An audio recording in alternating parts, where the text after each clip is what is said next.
नमस्कार, मैं हूं प्रियंका। आप देख रहे हैं वीरी टीवी भारत। प्रधानमंत्री नरेंद्र मोदी के काम करने का तरीका सबसे अलग है। बड़े और कड़े फैसलों के लिए वे जाने जाते हैं। जब दुनिया की सबसे बड़ी समस्या ग्लोबल वार्मिंग पर समाधान खोजने के लिए पूरी दुनिया बहुप्रतीक्षित जलवायु सम्मेलन COP 26 के लिए ग्लासगो में जुटी और उसका हश्र भी उससे पहले के सम्मेलनों की तरह होता दिखाई दिया, तो भारतीय प्रधानमंत्री ने इस सम्मेलन में प्राणवायु का संचार कर दिया।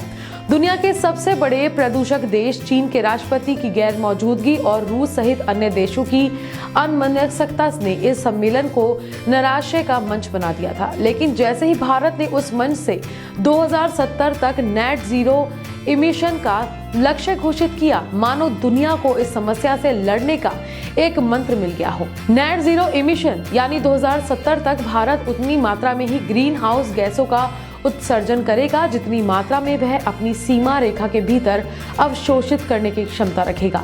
इस शून्य उत्सर्जन के सिंहनाद से भारत में दुनिया के उन विकसित देशों को संदेश दिया है जो औद्योगिक काल की शुरुआत से 200 साल तक बड़ी मात्रा में हानिकारक गैसों को वायुमंडल में उड़ेलते रहे हैं। COP 26 में प्रधानमंत्री ने जलवायु परिवर्तन से निपटने के लिए एक रणनीति की घोषणा की, जिसे उन्होंने पंचामृत कहा है। आइए जानते हैं कि पंचामृत क्या है और कैसे उत्सर्जन से जंग में भारत के लिए ब्रह्मास्त्र साबित हो सकता है।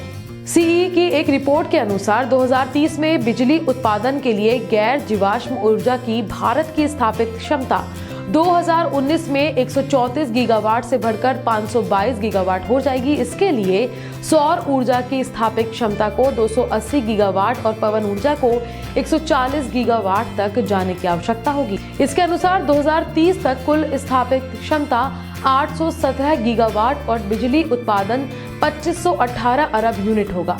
CEA के अनुसार इस अनुमान को देखते हुए भारत 2030 तक अपनी 500 गीगावाट गैर जीवाश्म ईंधन ऊर्जा क्षमता को पूरा कर सकता है। भारत की वर्तमान कार्बन डाइऑक्साइड उत्सर्जन 2.88 गीगाटन है। पिछले दशक 2010 से 2019 में परिवर्तन की औसत वार्षिक दर के अनुसार centre for science and environmental ने एक अनुमान लगाया था कि इसके अनुसार यदि यह सब सामान्य रहता है तब 2030 तक भारत का कार्बन डाइऑक्साइड उत्सर्जन 4.48 गीगाटन होगा। इस नए लक्ष्य के अनुसार भारत अपने कार्बन उत्सर्जन में 1 अरब टन की कटौती करेगा, यानी 2030 में हमारा उत्सर्जन 3.48 गीगाटन होगा। इसका मतलब ये है कि भारत ने अपने उत्सर्जन में 22% की कटौती करने का महत्वाकांक्षी लक्ष्य रखा है। 2019 में भारत को अपनी बिजली उत्पादन का 9.2% अक्षय ऊर्जा से पूरा करना था। 2021 तक अक्षय ऊर्जा क्षमता 102 गीगावाट की वृद्धि के साथ उत्पादन लगभग 12% तक बढ़ गया।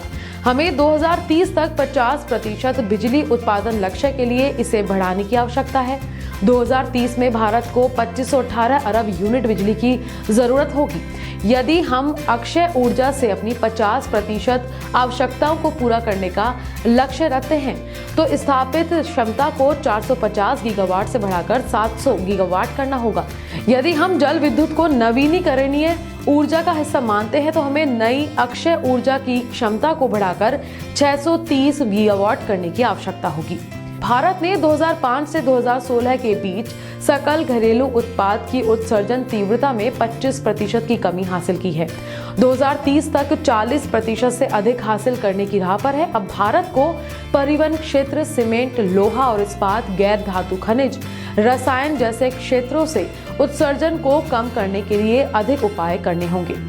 OECD देशों ने नेट जीरो का अपना लक्ष्य 2050 और चीन ने 2060 घोषित किया है। भारत को 2070 का नेट जीरो का लक्ष्य इसका ही विस्तार है। हालांकि यह संयुक्त ने नेट जीरो लक्ष्य दुनिया को 1.5 डिग्री सेल्सियस तापमान वृद्धि से नीचे नहीं रख सकता और इसका मतलब है कि OECD देशों को 2030 तक अपने उत्सर्जन में कमी लानी होगी। चीन के उत्सर्जन में भारी कमी लाई जानी चाहिए। तो ये थी हमारी खास रिपोर्ट COP 26 में प्रधानमंत्री नरेंद्र मोदी द्वारा शुरू किया गया पंचामृत का नेट जीरो मिशन। धन्यवाद।